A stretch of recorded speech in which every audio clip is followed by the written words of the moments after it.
जय महाराष्ट्र. मी रुजुता लुकतुके. राजमंत्र या तुमच्या लोकप्रिय कार्यक्रमामध्ये खूप खूप स्वागत. असा हा कार्यक्रम आहे ज्या कार्यक्रमात वर्तवलेली भविष्यवाणी ही 100% खरी येत असते आणि त्याचा अनुभव आजही पुढच्या अर्ध्या तासात आपण घेणार आहोत. जेव्हा ज्या राजकीय आणि सामाजिक विषयांवर नेहमीप्रमाणे पंडितजी भाष्य करणार आहेत आणि तेव्हा 100% भविष्यवाणी खरी म्हणजे काय याचा प्रत्यय तुम्हाला सुद्धा येईल. पंडितजी पुन्हा एकदा आपल्याबरोबर आलेले आहेत. सगळ्यात आधी पंडितजी बहुत बहुत स्वागत है आपका इस शो में. और आज क्योंकि पिछली बार हमने शनि और मंगल की वियोग के बारे में बात की थी, सामाजिक घटनाएं उसमें नहीं ली थी, राजकीय घटनाएं उसमें नहीं ली थी. आज कौन से ऐसे विषय है जिसके बारे में हम बात करेंगे?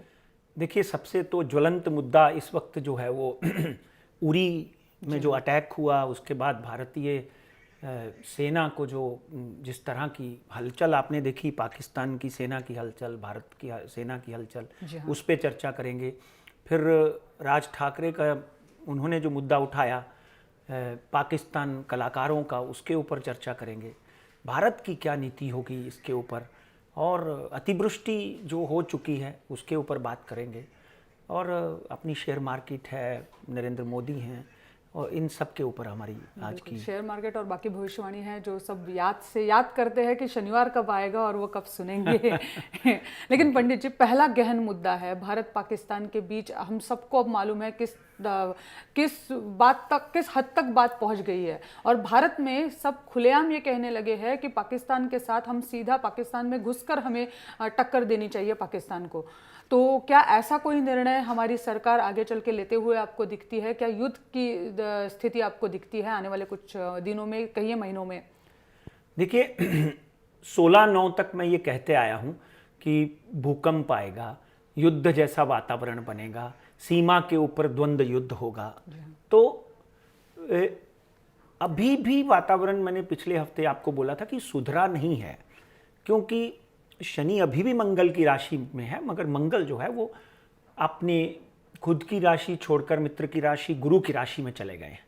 मगर आज जो हमारा सबसे पहला मुद्दा है, क्या भारत युद्ध जैसा स्टेप लेगा? जिस तरह पाकिस्तान में सड़कों के ऊपर प्लेन दौड़ाए गए, जो वॉर के जो होते हैं प्लेन, वो दौड़ाए गए, तो इंडिया में भी जिस तरह का वातावरण बना हुआ है, हमारे नरेंद्र मोदी साहब जो हैं वो डिफेंस मिनिस्टर के साथ, तीनों सेना के प्रमुखों के साथ मीटिंग्स ले रहे हैं, चर्चा कर रहे हैं. और जिस तरह का पाकिस्तान ने अमेरिका में मुद्दा उठाया और वानी को एक शहीद और एक लीडर कह दिया, जो हमारे देश में शहीद नहीं बल्कि उग्रवादी के नाम पर जाना जाता है. इस तरह के वातावरण को देखकर नॉट ओनली दिस, पहले की भी भविष्यवाणियां जब पकड़ ली जाएं तो कहीं ना कहीं 30/11/2016 से पहले एक बार ऐसा वक्त जरूर आएगा कि सेना एक दूसरे के सामने खड़ी हुई नजर आती हैं, और एक छिटपुट लड़ाई जो है उसको आप उसका दृश्य आपको दिखाई देगा. बहुत ज़्यादा, बहुत बड़ा नुकसान दिखाई नहीं देता है, क्योंकि शनि के साथ मंगल जो था वो विस्फोटक होता है. मंगल मित्र की राशि में चला गया है, बहुत ज़्यादा विस्फोटक नहीं होता. पर मगर कहते हैं ना कि कोई एक थप्पड़ मारता है तो दूसरा, गांधी जी ने बोला था, मगर तीसरे की बात नहीं की थी. यहाँ पर तो बार बार पाकिस्तान अपनी हरकतों से बाज नहीं आ रहा. अब मैं ज्योतिष के साथ साथ में एक सामान्य हिंदुस्तानी होने के नाते भी ये कहता हूं कि युद्ध का वातावरण जरूर बना हुआ है. ज्योतिष के माध्यम से तो साफ साफ नजर आता है कि कहीं भी 30/11/2016 से पहले या 30 दिसंबर 2016 से पहले युद्ध का वातावरण बनेगा, और आमने सामने एक बार टक्कर जरूर होगी, जिसमें अंतर्राष्ट्रीय, ओबामा कह लीजिए, रशिया कह लीजिए, चाइना कह लीजिए, कुछ संधि करने के लिए देश आगे आएंगे, और फिर जो है वो सीज फायर हो जाएगा और कहीं ना कहीं शांति बहाल होगी. मगर इस वक्त अगले 60 दिन बहुत ही घातक हैं. इन 60 दिनों में वहाँ से और यहाँ से कहीं से भी कुछ हो सकता है. आपको दर्शकों याद होगा कि मैंने आतंकवादी हमले की एक भविष्यवाणी की थी, और वो उरी में हुआ, और यहाँ पर भी आतंकवादी जो है वो उरुन में बोलते हैं देखे गए हैं. वातावरण अभी भी अच्छा नहीं है। 17/4/2017 तक युद्ध तो होता ही दिखाई दे रहा है, मगर पाकिस्तान, ISIS, जैश-ए मोहम्मद और बड़ी बड़ी ये जो उग्रवादी संगठनें हैं, ये भारत की तरफ घृणात्मक नज़र से अपनी नज़र गड़ाकर बैठी हुई हैं, जिससे हमें बचना होगा। मगर इकबाल लिख कर गए हैं, सदियों रहा है दुश्मन दौरे जहां हमारा, कुछ बात है कि हस्ती मिटती नहीं हमारी। इसलिए कहीं भी भारत को कम आंकने की कोशिश दुश्मन ना करे। डेफिनेटली एक बात तय है कि युद्ध में जैसे कारगिल में भारत विजयी हुआ था, इसी तरह इस युद्ध में भी पाकिस्तान को मुंह की खानी पड़ेगी। लेकिन युद्ध सदृश स्थिति जो है आपको दिखती है। हाँ, क्योंकि ग्रहों का वातावरण इस तरह का रुजुता जी बना हुआ है जिसमें आप इग्नोर कर ही नहीं पाएंगे, और इग्नोर करेंगे भी तो फिर वो इसी तरह का उरी जैसा हमला करेंगे।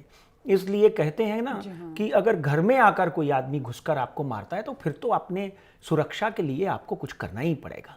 तो यहाँ पर अपनी सुरक्षा की बात आ चुकी है, यहाँ पे नाक की और अपने भारत की इज्जत की बात आ चुकी है, जिसके कारण ये युद्ध भी होता हुआ दिखाई देता है। और ग्रहों की स्थिति सबसे बड़ी बात, क्योंकि ये ज्योतिष के आधार पर कार्यक्रम है। अगर हमने कोई भी भविष्यवाणी की है तो 9 ग्रह, 12 राशियां, 27 नक्षत्रों को सामने रख के ये भविष्यवाणी की है, और उन्हीं सब शिक्षा को, उसी सब विद्या को, उसी सब विश्लेषण को लेकर, ये जितना भी विश्लेषण है उसको लेकर हमने ये भविष्यवाणी आज आपके सामने रखी है कि युद्ध का वातावरण बना हुआ है। मित्रों, आप अपने अपने घरों में प्रे करिए और कहीं ना कहीं भारत को विजयी होने के लिए, भारत को करारा जवाब देने के लिए हमारे यहाँ तो भगवान को प्रार्थना, अल्लाह को प्रार्थना करना बहुत ही ज़रूरी है, और इस तरह की प्रार्थना जो है आपकी काम आएगी। पर उसके बावजूद भी हम शांति दूत हैं। हमने हमेशा शांति के कदम उठाए हैं, हमने हमेशा शांति का प्रयास किया है। इसलिए मैं प्रभु से यही प्रार्थना करूँगा कि कोई भी व्यक्ति, कोई भी शहीद, कोई भी हमारे देश का जवान, कोई भी व्यक्ति जब मरता है तो उसके घर वालों को पता चलता है कि उनके ऊपर क्या गुजरती है। इस तरह का वातावरण ना आए, पर ग्रह दशा कहती है कि युद्ध का वातावरण बना हुआ है। पंडित जी, एक ये है जो बॉर्डर सिचुएशन है जिसके बारे में हम बात कर रहे हैं, और दूसरी सिचुएशन ये है कि भारत में अब जो भी पाकिस्तानी कलाकार काम कर रहे हैं, सिनेमा में हो, टीवी पे हो, उनके लिए उनके खिलाफ भी मांग हो रही है कि उनको भारत छोड़ के चले जाना चाहिए। MNS ने तो, मनसे ने तो उनको अल्टीमेटम भी दिया है 48 घंटों का। तो क्या उन्हें जाना पड़ेगा वापस? देखिए, शुक्र इस वक्त स्वग्रही चल रहे हैं। तुला राशि में शुक्र इस वक्त गोचर कर रहे हैं। मगर एक बात यहां पर मैं जरूर कहना चाहता हूं, वो चाहे शालिनी ठाकरे हों या खोपकर हों या राज ठाकरे साहब हों, एज ए हिंदुस्तानी मैं उनकी पीठ थपथपाऊंगा। शिवसेना ने उनका समर्थन करके एक और बहुत बड़ा कदम उठाया, क्योंकि वातावरण इस वक्त अपनत्व का नहीं है, भावनाओं का नहीं है। आप भावनाओं के टोकरे भर के उनके ऊपर उड़ेलते जाओ, आप उनकी फिल्में देखो, आप उनके चैनल देखो, आप उनके कलाकारों को अपने घर में कमाने को दो, और आपके ऊपर वो जो जिस तरह का वातावरण करते हैं, अपने शहीदों की मुंडियों के साथ वो फुटबॉल खेलते हैं, तो डेफिनेटली मैं राज ठाकरे, उद्धव ठाकरे, शालिनी ठाकरे और खोपकर जी का समर्थन करता हूं कि उन्होंने जो कदम उठाया है वो सही उठाया है। 48 घंटे में नहीं तो डेफिनेटली अगले 40 से 50 दिनों में इन कलाकारों को भारत छोड़कर जाना पड़ेगा। और हमारे कलाकार राजू श्रीवास्तव ने भी वहाँ का शो जो था वो कैंसिल कर दिया है। इन कलाकारों को जाना पड़ेगा। मैं तो यहाँ पर अनुरोध करूँगा पाकिस्तानी कलाकारों के सामने कि आपको आना ही नहीं चाहिए। हमारे यहाँ कलाकारों की कोई कमी नहीं है। एज एन इंडिविजुअल हिंदुस्तानी होने के नाते हमको किसी कलाकार की आवश्यकता नहीं है। हमारे पास बहुत कलाकार हैं। इस तरह के माहौल में आप गले मिलकर गला काटना चाहते हैं तो उसकी कोई आवश्यकता नहीं है। मगर शुक्र जिस इस वक्त यहाँ बैठा हुआ है, इसमें हो सकता है जो मैंने बोला है उसमें मेरी भावनाएं हों, तो मैं हिंदुस्तानी हूँ, भावना रखना मेरा फर्ज है। बिल्कुल। मगर यहाँ पर 7 नंबर में शुक्र बैठा हुआ है। मुझे ऐसा लगता है कि 3 से 4 महीनों के बाद फिर उनको राहत मिलती हुई दिखाई देती है, फिर वो इसी तरह आते हुए दिखाई देते हैं। मगर इस वक्त डेफिनेटली पूरा हिंदुस्तान राज ठाकरे और उद्धव ठाकरे के साथ है। This is not at all S human. कुछ चैनलों के माध्यम से या कुछ अखबारों के माध्यम से ये बात हुई कि पहले इन्होंने उत्तर भारत का मुद्दा उठाया था, अभी ये मुद्दा उठा रहे हैं, ये अपनी पॉलिटिकल रोटियां सेक रहे हैं। नहीं, उत्तर भारत का मुद्दा अलग था, ये एक देश की गरिमा की बात है, एक देश के स्वाभिमान की बात है। इसलिए ये मुद्दा जो है इसका समर्थन हर भारतीय को करना चाहिए। बिल्कुल पंडित जी, इसके बाद बाहर राज्य के कुछ विषय उठाएंगे और उसमें भी एक प्राकृतिक आपदा के बारे में, क्योंकि आपने 1 महीने पहले ही कहा था कि बारिश अभी कम नहीं हुई है और एक बार हमें बारिश का इस तरह का रुख देखना पड़ सकता है, जो कि अब हुआ है। महाराष्ट्र में आपने नाम भी लिए थे, विदर्भ में, लातूर में भारी वर्षा से लोग पीड़ित हैं। बिल्कुल। तो क्या इसके बाद राहत मिलेंगी वहाँ के लोगों को वर्षा से? पहले तो मैं उन 70,000 लोगों का अभिनंदन करता हूं। मैं आज आपको दिखा रहा था कि जिन्होंने जिस तरीके से हमारा अभिनंदन किया है, वहाँ के डैम, वहाँ के धरणों की फोटोग्राफ्स भेजकर कि पंडित जी आपने ये कहा था, उन सबका अभिनंदन करता हूँ आपके शो के माध्यम से कि आप लोगों ने अभिनंदन किया। मगर अभिनंदन करने वाली बहुत बड़ी बात नहीं है, क्योंकि जब व्यक्ति पीड़ित होता है तो उसके दुख में मैं भी शामिल होता हूँ। मगर ग्रह दशा अपना निर्माण करती है, नियति को कोई नहीं टाल सकता, भाग्य अपना लिखा हुआ उसको भुगतना पड़ता है। इसलिए यहाँ सूखा पड़ा था, वहाँ पर आज हालात ऐसे हैं कि आदमी पानी से त्राही त्राही कर रहा है। आज फिर मैं 2 तारीख तक देवेंद्र फडणवीस साहब को, उनकी टीम को, पहले भी मैंने उनको संबोधित करके ये भविष्यवाणी की थी, आज फिर कि इन धरणों का ध्यान रखें। अगर एक भी कहीं से टूट जाती है तो बहुत बड़ा नुकसान होगा मानव व्यक्तियों का और फसलों का, और वहाँ पे लोग, वहाँ के पशु, वहाँ के बाकी जो भी जन धन है उनका बहुत नुकसान होगा। इसलिए धरणों को अच्छी तरह से, जैसे महाड़ में इतना बड़ा एक्सीडेंट हुआ, इस तरह से एक एक पुल को अच्छी तरह से देख लिया जाए। वही नहीं, ये ध्यान रखिए, ग्रह दशा का जो विस्तार है वो सीमा द्वंद्व विस्तार और कहीं ना कहीं एपिडेमिक। अगर आरोग्य मंत्री मेरी बात सुन रहे हैं तो कहीं ना कहीं एपिडेमिक, कहीं ना कहीं चिकनगुनिया, डेंगू, मलेरिया, वायरल, इसका प्रहार भी जो है वो तेज होता हुआ दिखाई देता है। इसलिए 2 तारीख तक, 1 तारीख से नवरात्रि शुरू होंगे, 1 तारीख को शनिवार है, फिर मिलेंगे। 1 तारीख से नवरात्रि शुरू होंगे तो 1 तारीख रात तक जो नक्षत्र है वो ऐसा है कि बारिश जो है वो रुकती हुई नजर नहीं आती है। नहीं तो गणपति तक बारिश होती थी और चुपचाप बिल्कुल हम लोग अपना नॉर्मल जीवन, मगर इस वक्त तो 5 से 6 दिनों में, आपने देखा होगा 8 दिनों में त्राही त्राही कर दिया। बारिश रात को रोज जबरदस्त होती है और दिन में भी कभी कभी अपना पूरा 12 जो है वो आपको दिखता है। इसलिए 1 तारीख तक हमको बहुत ध्यान रखना है। लातूर, उस्मानाबाद, भीड़, उदगीर, जितने भी ये सूखाग्रस्त इलाके थे, और साथ में मध्य प्रदेश, इन इलाकों में बाढ़ आने के योग साफ साफ नज़र आते हैं। और वहाँ के कुछ अधिकारियों ने भी हमको फोटोग्राफ्स भेजे, और बहुत इसलिए चौकन्ना किसको रहना है? शासन को, प्रशासन को। बिल्कुल। हाँ, आज खड्डे तो भरे नहीं गए, आप कुछ भी कह लीजिए, खड्डे भरे नहीं गए, मगर शासन, खड्डों में तो हम निकल जाएंगे। मगर यहाँ पर बाढ़ की परिस्थिति आती है तो गरीब आदमी की झोपड़ी परिवार के साथ बाढ़ में बह जाती है। इसलिए आपसे अनुरोध है, अगर कैंप लगाने की कोशिश की जाए तो कृपया उन इलाकों में, उन गांवों को, वहाँ के वासियों को बाहर से निकाल कर कैंप लगा दिए जाएं, क्योंकि वातावरण अभी भी पानी के साथ तो युद्ध करने का है।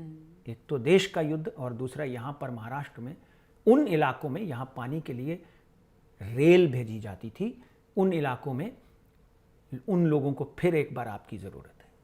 बिल्कुल। पंडित जी, आगे का विषय है थोड़ा सा सामाजिक और राजकीय भी है, क्योंकि आपसे बात करना चाहूँगी, आपसे जानना चाहूँगी मराठा क्रांति मोर्चा के बारे में जी। अब जो वो मुंबई तक आ चुका है, मुंबई तक वो जो उनकी गूंज है वो पहुंच चुकी है, मुंबई से थोड़े ही डिस्टेंस से दूर है। इसके बाद चल के ये मोर्चा क्या रुख अपनाता आपको दिखता है? इसको मैं अन्ना के आंदोलन के साथ जोड़ना चाहता हूँ। इसके जितने भी नेता हैं उनकी कुंडलियां मेरे पास हैं। ये जो मराठा आंदोलन है, ये कहीं ना कहीं रिजर्वेशन के साथ में जुड़ा हुआ है। जी हाँ। और मित्रों, 2 फरवरी 2017, मैं गागर में सागर भर देता हूं, बात को खत्म कर देता हूं, ये आंदोलन तो और बढ़ेगा। ये आंदोलन और बढ़ेगा, इसमें भूख हड़ताल भी होगी। कहीं ना कहीं विधानसभा के सामने, मंत्रालय के सामने इस आंदोलन को आप देखेंगे, आज़ाद मैदान में देखेंगे और शिवाजी पार्क में देखेंगे। ये आंदोलन बढ़ता है। पूना से ये शुरू हुआ है ना, जी हाँ। पूना से ये शुरू हुआ है। गांव-गांव से लोग इसके साथ जुड़े हुए हैं। कहीं ना कहीं मराठा आरक्षण के लिए जो लोग काम कर रहे हैं, उनको 2 फरवरी 2017 से पहले कोई ना कोई राहत देनी पड़ेगी। उनके आरक्षण में कुछ ऊपर नीचे करके उनको आरक्षण प्राप्त होता हुआ दिखाई देता है।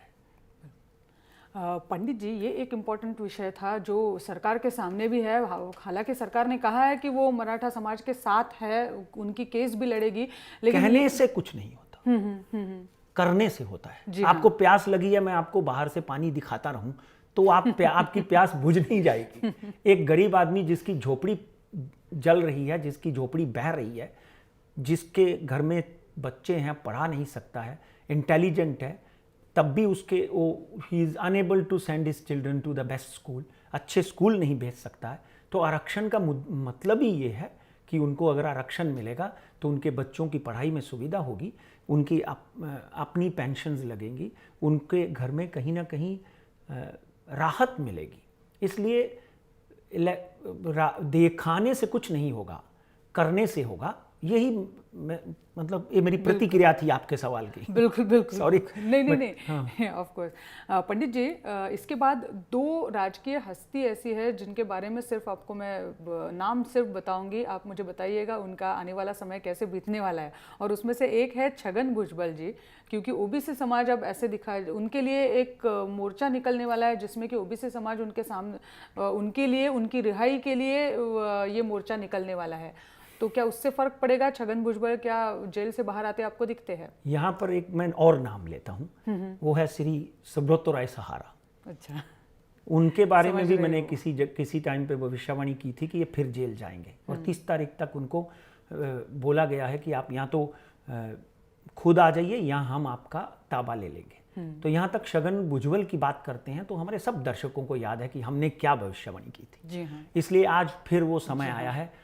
देखिए, नवंबर तक मैं पहले भी कहता आया हूँ, 16/9 के बाद कुछ राहत उनके बच्चे को जरूर मिली है और मिलेगी, पंकज भुजबल को। मगर अगर छगन भुजबल की कुंडली का अध्ययन करते हैं, मैं गहनता से करते आया हूँ पिछले 30 सालों से उनकी कुंडली का अध्ययन, कहीं ना कहीं छगन भुजबल की कुंडली का जब हम अध्ययन करते हैं तो नवंबर या दिसंबर, 12 दिसंबर तक मुझे नहीं लगता है कि छगन भुजबल को इवन बेल मिलने के योग भी हैं। जेल तो चले गए, बेल मिलने के भी योग हैं। मुझे उनके परिवार के साथ सहानुभूति है।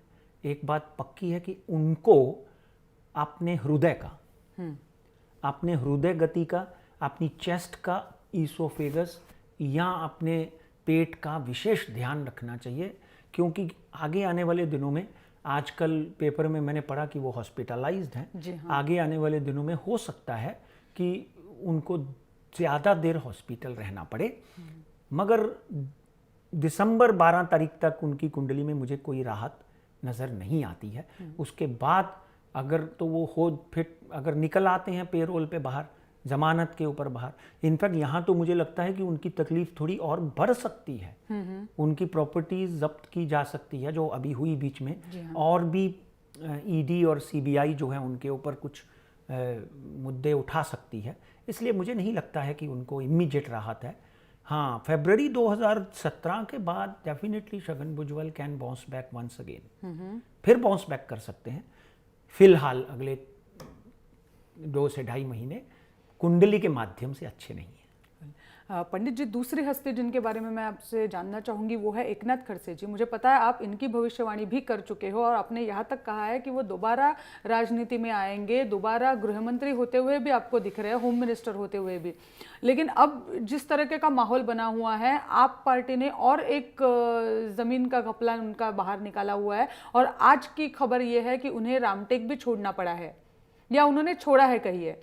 तो इसके बाद आने वाले दिन उनके लिए कैसे रहने वाले हैं? देखिए, एकनाथ की जो कुंडली का, हम उनकी कुंडली का अध्ययन करते हैं तो एक बात तय है कि बहुत लोगों के माध्यम से ये मुझे बोला गया था कि आप ये भविष्यवाणी मत करिए, वो अपनी जो उनकी सीट है वो नहीं जाएगी। तो मगर हमने की जी हाँ। कि उनको रेवेन्यू मिनिस्ट्री छोड़नी पड़ेगी, अजीत पवार की तरह वो वापस आएंगे। अभी आम आदमी पार्टी का जो आपने मुद्दा मुझे बताया, जी हाँ। तो रामटेक तो उनको इसलिए छोड़ना पड़ा कि एक मुद्दत होती है, उसके बाद हर मिनिस्टर को वो छोड़ना पड़ता है जब वो मिनिस्टर नहीं रहता। मगर मैं तो 30 दिसंबर 2016 से पहले एकनाथ खड़से जो हैं उनको वापस राजनीति में सक्रिय होते देखता हूं। अच्छा। ज्यादा से ज्यादा 2 फरवरी से पहले वापस सक्रिय होते हुए देखता हूं। और हो सकता है देवेंद्र फडणवीस जो है उनको एक अच्छा या तो होम मिनिस्टर दे दें या कोई और कैबिनेट मंत्रालय में उनको वापस शामिल कर लें। मगर होम मिनिस्टर बनने के ज़्यादा योग हैं। मुझे एक ही बात का अनुरोध है उनको कि उनको एक कष्ट निवारण, अभी नवरात्रे आ रहे हैं, उनको एक कष्ट निवारण और अपने आरोग्य के लिए एक पूजा प्रार्थना, 9 दिन देवी के होते हैं, पूजा प्रार्थना कर लेनी चाहिए। रामटेक छोड़ने से एकनाथ खड़से का कैरियर खत्म नहीं हो जाता, ये बात ध्यान रखिए। रामटेक छोड़ने से उनका कद बढ़ जाता है कि उन्होंने जिद नहीं की, अपना इस्तीफा भी दे दिया और रामटेक भी छोड़ दिया।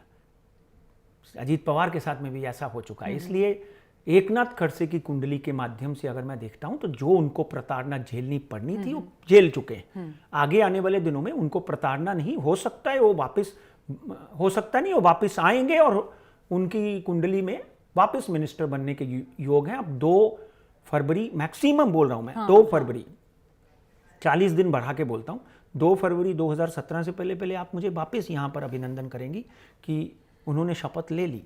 बिल्कुल। हाँ, तो ये वातावरण एकनाथ जी का है। दूसरा छगन भुजबल के बारे में हम बोल ही चुके हैं। जी हाँ, बिल्कुल बिल्कुल। हम आशा करते हैं और हम पहुंचाएंगे भी एकनाथ खड़से जी तक कि क्या भविष्यवाणी पंडित जी ने की हुई है। इसके बाद जो है पंडित जी, जिसका सबको बेसब्री से इंतजार रहता है कि मार्केट के क्या लेवल्स आने वाले हफ्ते के लिए आप उन्हें बताएंगे। चलिए निफ्टी से शुरुआत करते हैं। बिल्कुल। निफ्टी की बात करें तो 8,831 का आंकड़ा, पिछली बार मैंने बोला था कि ये 9,000 भी छू सकते हैं। हाँ। मगर आज फिर मैं बोलता हूं क्योंकि मंगल अपने मित्र की राशि में आ चुका है।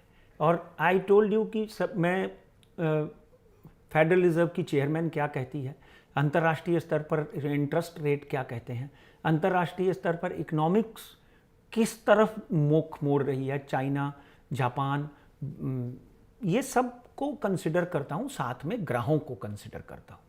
ग्रह दशा मार्केट के लिए पॉजिटिव है। एफआईआईज का फ्लो रुका नहीं है। पिछले दिनों मार्केट नीचे जा सकती थी, मैंने बोला था 1000 पॉइंट जा सकती है, मगर 600-700 पॉइंट ही गई। आज के दिन निफ्टी जो है 8,831 पे बंद हुआ है। आई डोंट माइंड सेइंग कि ये 8,950 का आंकड़ा पार कर जाए अगले हफ्ते, और नीचे का स्तर 8,720 का है। अगर हम बॉम्बे स्टॉक एक्सचेंज की बात करें तो 28,668 668 के ऊपर बंद हुआ। 29,000 का आंकड़ा पार करते देखता हूं मैं, एक बार कर चुका है। और नीचे का स्तर जो है वो 28,200 का साफ साफ नजर आता है। मित्रों, फरवरी तक मार्केट में मैं बुलिश हूं। मार्केट 30,000 32,000 का आंकड़ा भी छू सकती है। इसलिए मार्केट आज के दिन भारत के सिवा बहुत कम देश हैं यहाँ पे एफआईआईज इन्वेस्टर अपना पैसा लगा के कमा सकते हैं। और फिर हम कमोडिटी की बात करते हैं। गोल्ड बढ़ा, गोल्ड कम हुआ, सोना बढ़ा, सोना कम हुआ। 31,281 पे बंद हुआ। नीचे का स्तर 30,800, ऊपर का स्तर फिर 32,000 का है। अब फिर सबसे आवड़ता कमोडिटी सिल्वर। हमेशा लोगों ने बहुत पैसे कमाए, मुझे भी कभी कभी बोलते हैं, तो मैं बोलता हूँ फायदा और नुकसान आपका, मैं सिर्फ भविष्यवाणी करता हूँ। हमारे यहाँ लिखा भी होता है कि we are not responsible for your loss and profits. So silver की बात करें तो 46,817 पे बंद हुआ। It can come down to 46,200। 46,200 पे आप वापस इन्वेस्ट करिए। सिल्वर आगे आने वाले 3 महीनों में 50,000 का आंकड़ा भी पार कर सकता है, मगर डेफिनेटली 1,000-1,500 पॉइंट 46,200 से फिर बढ़ेगा। 47,600 का आंकड़ा फिर छुएगा। क्रूड ऑयल अभी बहुत ही अच्छी परिस्थिति में 2978 पर बैरल आया हुआ है।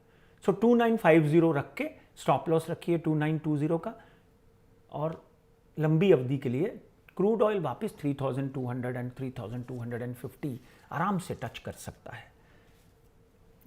तो ये सब आंकड़े हैं जो हमारे दर्शकों के लिए के सामने हमने रखे हैं और इनको लेके वो आने वाले हफ्ते के लिए ट्रेडिंग कर सकते हैं। पंडित जी, बात करते करते 6-7 महत्वपूर्ण मुद्दे थे इस हफ्ते के जो हमने उठाए हुए हैं और आपकी भविष्यवाणी उनके बारे में सुनी हुई है और हमेशा की तरह ये भविष्यवाणी सटीक उतरेगी, हमें बिल्कुल पूरा विश्वास है। प्रभु की कृपा। बिल्कुल। बहुत बहुत शुक्रिया पंडित जी, आज आपने इस शो में हिस्सा लिया और हमें जिस तरह से मार्गदर्शन किया। एक जाते जाते जो हमेशा हम करते आए हैं, ज्यांनी ज्यांनी आपल्याला पत्र लिहून आठवड्याभरात कळवलेलं असतं, भविष्यवाणी ऐकलेली असते आणि खरी उतरल्यानंतर त्या पंडितजींचं अभिनंदन केलेलं असतं, त्यांचे आशीर्वाद मागितलेले असतात। अशीच काही नावं फक्त तुम्हाला मी वाचून दाखवते। सतीश बंगेरा बंगलोरहून, रुपाली साळुंखे, मलैका रुपानी या गुजरातमधून, त्याचबरोबर नंदकुमार कोळी मुलुंड मुंबई, अमित भावे पुणे, दर्पण चांद हे यांनी उत्तराखंडमधनं पत्र लिहून कळवलंय। तर शैलेश मुंदडा अमळनेर महाराष्ट्रामधून, त्याशिवाय अदिती देशमुख परळीमधनं, सीमा देशमुख लातूर, आपल्याला माहिती आहे सीमा देशमुख या तिकडच्या जिल्हाधिकारी आहेत आणि खास करून जे पूरस्थितीबद्दल जे भविष्यवाणी पंडितजींनी वर्तवली होती ती त्यांनी ऐकली होती आणि त्याप्रमाणे उपाययोजना त्यांच्या जिल्ह्यात लातूरमध्ये केली होती। श्रद्धा बेलसरे आणि त्याचबरोबर आणखी एक श्रीमती देशमुख आहेत ज्यांनी पत्र लिहून पंडितजींना वेळोवेळी कळवलं आहे, कार्यक्रमाबद्दल सुद्धा आणि त्यांनी वर्तवलेल्या भविष्यवाणीबद्दल सुद्धा। आज मित्र हो, वेळ झाली आहे राजमंत्रमध्ये इथेच थांबण्याची। पुन्हा एकदा पुढच्या शनिवारी त्यावेळचे राजकीय सामाजिक मुद्दे घेऊन पुन्हा तुमच्या समोर येणार आहोत। तोपर्यंत पाहत रहा जय महाराष्ट्र, थेट अचूक बिनधास्त।